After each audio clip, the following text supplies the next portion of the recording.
ఓం నమ శివాయ శ్రీమాత్రే నమ. మిత్రులకి శ్రేయోభిలాషులకి అలాగే నన్ను ఎంతగా ఆదరిస్తున్న యూట్యూబ్ ప్రేక్షకులందరికీ కూడా పేరు పేరు ధన్యవాదాలు. ఈరోజు మనం ఒక అద్భుతమైన ఉపాయం తెలుసుకుందాం. చాలామంది మిత్రులు మెయిల్స్లో కామెంట్స్లో మా జేబులో డబ్బులు నిలబడటం లేదండి, మేము పర్సులో డబ్బులు పెట్టుకుంటున్నాము, బ్యాగులో డబ్బులు పెట్టుకుంటున్నాము,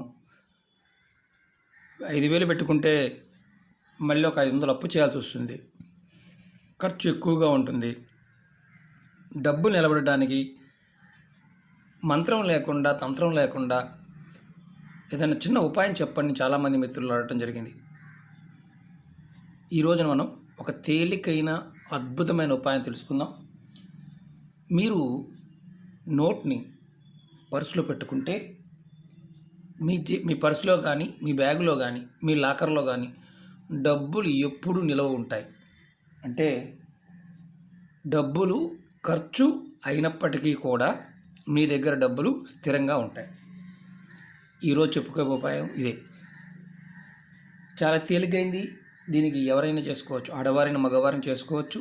దీనికి మాత్రం ఏంటంటే నెలసరి ఉన్నప్పుడు మాత్రం చేయవద్దు, మిగతా నియమాలు అంటే ఏమీ లేవు. అంటే నియమ నిబంధనలు అడుగుతూ ఉంటాం కదా, అలాంటివి ఏమీ లేవు. ఇది శుక్రవారం నాడు చేసుకోవాలి. ఇంకో విచిత్రం ఏంటంటే మీరు ఈ ఉపాయం మన పూర్వీకులు మన పాత రోజుల్లో ఇది ఇంటి డబ్బులు దాచుకున్న డబ్బాల్లో ఇది చేసేవారు.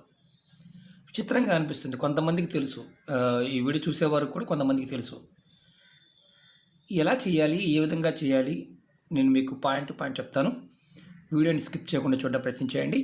అలాగే మీకు ఈ వీడియో నచ్చినట్టు లైక్ చేయండి, నా ఛానల్ సబ్స్క్రైబ్ చేసుకోండి, గంట సింబల్ని యాక్టివేట్ చేసుకోండి.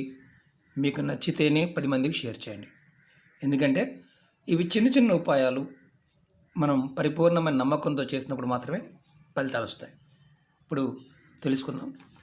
మీరు చూస్తున్నారు కదా, డబ్బులు 20 రూపాయల నోటు, 10 రూపాయల నోటు, ఇలా మనం పాత రోజుల్లో మన నాన్నమ్మలు అమ్మమ్మలు వారు ఏం చేసేవారంటే ఒక చెక్క బాక్సులో కానీ డబ్బులు దాచుకునే బాక్సులో డబ్బులతో పాటు కొన్ని సుగంధ పదార్థాలు పెట్టేవారు. సెంటు కానీ అత్తర కానీ ఇలాంటివి కొంతమంది చూసుంటారు. వారి దగ్గర ఎప్పుడు డబ్బులు ఉండేవి. కొన్ని డబ్బులు వారు ఎప్పుడు తీసేవారు కాదు, అంటే పాత డబ్బులు అలాగే ఉంచుకునేవారు. మనకి తెలియక మనం ఏమనుకునేవారు అంటే, ఓహో ఇది అవసరానికి ఉంచారేమో లేకపోతే ఇంకోటి అనుకునేవారు. కానీ దాని అర్థం వేరే రకంగా ఉంటుంది. మీకు అది ఈరోజు నేను ఆ సూక్ష్మాన్ని మీకు వివరిస్తాను. శుక్రవారం రోజున మీరు ఎవరైనా సరే, ఇప్పుడు చూస్తున్నారు కదా 20 రూపాయల నోట్లు, 20 రూపాయల నోటు ఒకటి తీసుకోండి. అలాగే 10 రూపాయల నోట్లు 2 తీసుకోండి. కొత్తవైతే పర్వాలేదు, పాతవైనా పర్వాలేదు, ఇబ్బంది ఏం లేదు. ఇలా తీసుకోండి. 10 రూపాయలు 2, 20 రూపాయల నోటు 1 తీసుకుని మీరు ఏం చేస్తారంటే, శుక్రవారం రోజున మీ పూజా మందిరంలో కానీ ఎక్కడైనా మీరు కూర్చొని మీ ఇష్టదైవానికి దీపారాధన చేసి, నేను ప్రాక్టికల్గా చూపిద్దామని ప్రయత్నం చేస్తున్నాను. చందనం అంటే గంధం, ఈ గంధాన్ని కొంచెం తడపండి. కొద్దిగా తీసుకోండి, నీళ్ళు ఎక్కువయ్యాయి పోసేటప్పుడు. చూస్తున్నారు కదా, ఇలా మీరు వంకర వేలితో ఈ నోటికి 20 రూపాయల నోటికి మధ్యలో ఒక చిన్న బొట్టు పెట్టండి. అలాగే 10 రూపాయల నోటికి, అలాగే ఇంకో 10 రూపాయల నోటికి, మూడింటికి మనం పెట్టాం. తర్వాత మనం ఇది శుక్రవారం నాడు చేయాలి, గుర్తుంచుకోండి, శుక్రవారం నాడు చేయాలి.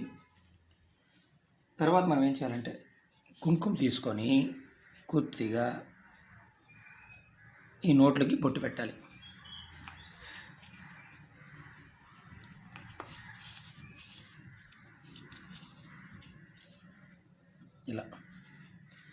ఇలా బొట్టు పెట్టి ఈ 3 నోట్లని మీ పూజా మందిరంలో లక్ష్మీ అమ్మవారి పట్టం ముందు ఉంచండి. ఉంచిన తర్వాత మీరు మనస్ఫూర్తిగా మీ మనసులో సంకల్పం చెప్పుకోండి. ఇప్పుడు ఇది నా పర్సు అండి, మీకు చూపిస్తున్నాను శాంపిల్గా. నా పర్సులో ఈ డబ్బులు పెట్టుకున్న తర్వాత నుంచి ధనం ఎప్పుడు స్థిరంగా ఉండాలి అని మనస్ఫూర్తిగా చెప్పుకోండి. తర్వాత మీకు వీలైతే, అంటే మీ దగ్గర అత్తర కానీ కస్తూరి కానీ సెంటు ఉంటే కస్తూరి కూడా కొంచెం పెట్టండి.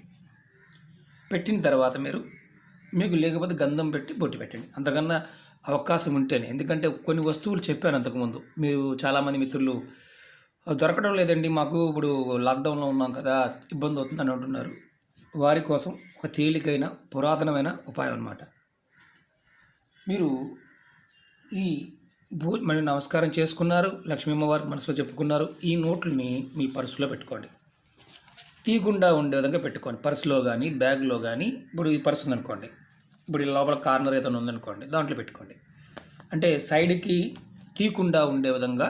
వీటిని వాడకూడదు, ఈ నోట్లని మీరు వాడకూడదు.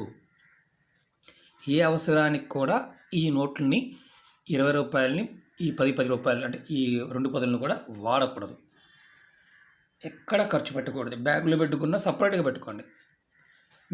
మిగతా డబ్బులు పెట్టుకుంటూ ఉంటారు కదా, అవి కాకుండా దీన్ని సపరేట్గా ఒక కవర్లో పెట్టుకున్న ప్రాబ్లం లేదు. ఒక మనకి ఎన్వలప్ కవర్లు వస్తాయి కదా, అలా పెట్టుకున్న పర్వాలేదు. పర్సులు అనుకోండి, మడత పెట్టి చక్కగా లోపల పెట్టేసుకోండి. అంటే తీయకూడదు.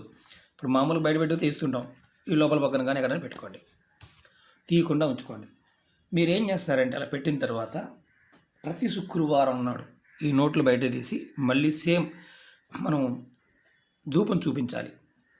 సాంబ్రాణి ధూపం చూపిస్తూ ఉంటే, సాంబ్రాణి పళ్ళ ధూపం చూపిస్తూ ఉంటే చాలు. శుక్రవారం నాడు, ప్రతి శుక్రవారం నాడు ఇలా చేస్తూ ఉండండి. ఎట్టి పరిస్థితుల్లో ఈ నోట్లు వాడకూడదు. మీరు బ్యాగులు ఆడవారైనా మగవారైనా, హ్యాండ్ బ్యాగ్ వాడేవారు దాంట్లో కూడా పెట్టుకోవచ్చు. అలాగే వ్యాపారం చేసేవారు, సంస్థలు రన్ చేసేవారు ఎవరైనా సరే, వారు కూడా మామూలుగా బ్యాంకుల నుంచి 20 రూపాయల కట్టలు వస్తూ ఉంటాయి. ఆ 20 రూపాయల కట్ట ఏదైనా వచ్చినప్పుడు, లేదా 20 రూపాయల నోట్ల కట్టలు మీకు దొరికినప్పుడు, మ్యాక్సిమం మీ బీరువాలో కానీ మీ లాకర్లో కానీ అలా స్టాక్ ఉండేటట్టుగా చూసుకోండి. వాటిని వాడకుండా ఉంచుకోండి. మీకు చెప్తాను, దాంట్లో లాజిక్ కూడా చెప్తాను, లాస్ట్లో చెప్తాను. ఎందుకు ఆ 20 రూపాయలకు ఆ శక్తి ఉంటుందనేది డబ్బు పరంగా కాదు, మానసిక పరంగా. 2వ సంఖ్య చంద్రుడికి సంబంధించిన సంఖ్య. మనం ప్రేరణ కలుగుతుంది, అంటే మానసికమైన ప్రేరణ కలుగుతుంది. ధనాన్ని ఆకర్షించడానికి అవకాశం ఉంటుంది. లక్ష్మీదేవిని మనం పెట్టి పూజించుకుంటూ ఉంటాం కదా, సుగంధ ద్రవ్యంతో ఉన్నప్పుడు ఏంటంటే ఆ శక్తి మానసికమైన మన మనసు మీద ప్రభావం చూపించి అద్భుతంగా పనిచేస్తుంది. అలాగే మీరు శుక్రవారం ధూపం చూపిస్తున్నారు కదా, చూపించిన తర్వాత ప్రతి శుక్రవారం, అంటే మీరు ఎప్పుడు వాడదు, ఎలాంటి పరిస్థితి వచ్చినా కానీ వీటిని వాడకుండానే ఉండాలి. వాడితే ఎలాంటి ఉపయోగం ఉండదు. మీ పర్సులో ఇలా చేయడం వల్ల, మీ పర్సులో కానీ, మీ హ్యాండ్ బ్యాగ్లో కానీ, మీ లాకర్లో కానీ డబ్బు వస్తూనే ఉంటాయి. ఖర్చు అనేది ఎంత పెట్టినప్పటికీ కూడా డబ్బు వస్తూనే ఉంటుంది. ఈ డబ్బులు మాత్రం వాడకూడదు. ఇంకొకటి, డబ్బులు మీ అవసరాలకి నిండుగా ఉంటాయి. ఇది చాలా ఇంపార్టెంట్. మీకు వీలైనంత వరకు 20 రూపాయల నోటు కట్ట దొరికితే, అంటే బ్యాంకులో తీసుకుంటూ ఉంటారు కదా, మ్యాక్సిమం మీరు లాకర్లో పెట్టి ఎక్కువ రోజులు మీ లాకర్లో ఉంచుకునే విధంగా చూసుకోండి, ఇంట్లో అయినా సరే. ఎందుకంటే 20 రూపాయల నోటు కట్ట మీ దగ్గర పెట్టుకొని చూడండి, అంటే వాడుకోవద్దని చెప్పను, చూడండి, కొన్ని రోజులు పెట్టి చూడండి, మార్పు అనేది మీకు తెలుస్తుంది. అలాగే మనం మరి వీటిని ఎప్పుడు ఏం చేయాలండి, ఎప్పుడు ఏం చేయకూడదు, ఇలా ఉంచుకోవడమే. వీటిని వాడాలా వద్దా, లేదంటే వేరే మార్చుకుందాం అనుకుంటున్నాను, అప్పుడేం చేద్దాం? ఈ నోట్లని మీరు దగ్గరలో ఉన్న దేవాలయం హుండీలో వేయండి. ఈ నోట్లని మీ దగ్గరలో ఉన్న దేవాలయం హుండీలో వేయండి. లేదా ఖర్చు పెట్టాలనుకున్నారు అంటే ఇంకేదైనా వేరే దైవకార్యం జరుగుతుంది, యజ్ఞ యాగాదులు లాంటి క్రతువులు జరుగుతున్నప్పుడు వాటికి యజ్ఞ సమితులు లాంటివి కొనండి. ఒకవేళ మీరు పాతవైపోయాయండి, తీసి మార్చుకుందాం అనుకునండి, శుక్రవారం తీసి మార్చుతూ ఉన్నాను, దానివల్ల కాస్త నలిగాయి అనుకున్నప్పుడు యజ్ఞ సమితులు, అంటే యజ్ఞం చేస్తున్నప్పుడు యజ్ఞ సమితుల కోసం ఈ డబ్బు ఖర్చు పెట్టండి. లాస్ట్లో అది కూడా 99.9% వాడకుండా ఉంటేనే ఉత్తమం. కానీ నలిగినాయండి, చిరిగినాయండి అన్న భావావేశం ఉన్నప్పుడు, అలాంటి అనిపించినప్పుడు మాత్రం ఖచ్చితంగా వీటిని యజ్ఞ సమితులకు కానీ దేవాలయ హుండీలో కానీ వేయండి. చాలా తేలికైన ఉపాయం మిత్రులారా. ప్రాక్టికల్గా కొంతమంది అంటూ ఉంటారు, చేస్తే ఫలితం వస్తుందా? మిత్రులారా, ఇది మీకు కోటీశ్వరుని చేస్తుందని చెప్పను, కానీ మీ దగ్గర మాత్రం అవసరాలకు సంబంధించినంత వరకు ధనం అనేది ఎప్పుడూ ఉండడానికి ఒక అద్భుతమైన చిన్న ఉపాయం. మరొక ఉపాయంతో మీ ముందుకు వస్తాను.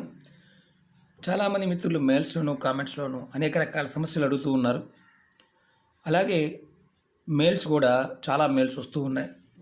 నేను నాకు అవకాశం ఉన్నప్పుడు కంపల్సరీ మీ అందరికీ రిప్లై ఇస్తాను. ఎందుకంటే ప్రతిరోజు 600 నుంచి 800 మధ్యలో ఉంటున్నాయి మెయిల్స్. అలాగే కామెంట్స్ పాయింట్ ఆఫ్ వ్యూలో చాలా వీడియోలకి కామెంట్స్ తీసేయడం జరిగింది. ఎందుకంటే రిప్లై ఇవ్వడానికి కూడా నాకు టైం లేదు. నేను వీడియో చేయడానికి కూడా రాత్రిపూట ఎప్పుడు చేయాల్సి వస్తుంది, ప్రతిరోజు ఒక వీడియో అందించాలనే కాన్సెప్ట్తో. కాబట్టి మీరు అర్థం చేసుకుంటారు అనుకుంటున్నాను. అలాగే అనేక రకాలైన సమస్యల మీద వీడియోలు చేయడం జరిగింది. మీకు ఉన్న సమస్య మీద మీరు నా వీడియోస్లోకి వెళ్ళండి, చూడండి, మీరు ఆచరించగలిగేదాన్ని ప్రయత్నించేయండి. ఇవి తాంత్రిక ఉపాయాలు. అలాగే అనుభవసిద్ధి ఉపాయాలు ఎప్పుడూ కూడా మీరు పరిపూర్ణమైన నమ్మకంతో, మీ మీద మీరు నమ్మకంతో చేసినప్పుడు మాత్రమే ఫలితాలు వస్తాయి. అలా కాకుండా ఏదో చేసి చూద్దాము అనుకుంటే మాత్రం ఎలాంటి ఫలితాలు రావు. కొంతమందికి త్వరగా అవుతాయి, కొంతమందికి టైం పట్టవచ్చు. 1-2 సార్లు చేశామండి, అవ్వలేదు, మళ్ళీ ఇంకొకసారి ట్రై చేయండి. ఒకవేళ అవ్వకపోతే వేరే ఉపాయాన్ని ప్రయత్నించేయండి. ఎందుకంటే మన మనసులో ఉండే మన మనసు ఏదైతే ఉంటుందో దాంట్లో ఆ పరిపూర్ణమైన విశ్వాసం కలిగినప్పుడు మాత్రమే ప్రకృతి మనకి సహాయం చేస్తుంది, ఆ పరాదేవత మనకి సహాయం చేస్తుంది. ఓకే మిత్రులారా, ఓం నమః శివాయ, శ్రీమాత్రే నమః.